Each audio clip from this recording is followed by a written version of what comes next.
Ahí tenemos a Johnny O, que está aquí presente con nosotros y lo va a decir de sus proyectos que tiene él. Dime, cuéntanos. ¿Qué te puedo contar? Me siento feliz, extremadamente contento porque tenemos un proyecto que se llama Poco a Poco, súper facilito, que vamos a poner tal cual como latinos, chinos, europeos, todo el mundo a bailar. Es una canción para la gente, the people that doesn't understand Spanish. Poco a poco means little by little. And this song is all about to dance. And I make sure that I'm going to put everybody to dance. Make sure it's coming soon. I just filmed it in Miami and I have big celebrities like the wife of Muhammad Ali.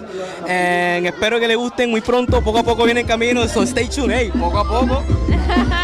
¿Y qué tiempo tienes tú haciendo música?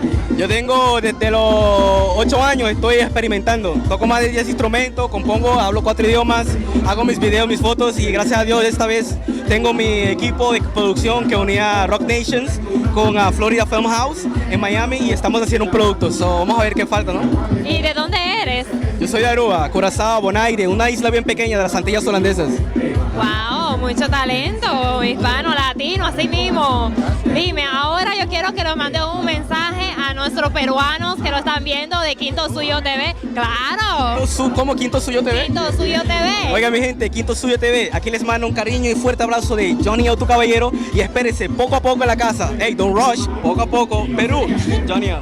Espérate, y en otro idioma, tú me dijiste que hablas 4 idiomas, o tienes que decirlo en otro idioma también. Oké, voor iedereen van Peru, ik maak een grote van jullie allemaal. Ik ben Johnny O. En me espera vos ante. Espero que esté contento. Me estamos mostrando Johnny O también back. Perú, vos acaba, Johnny O.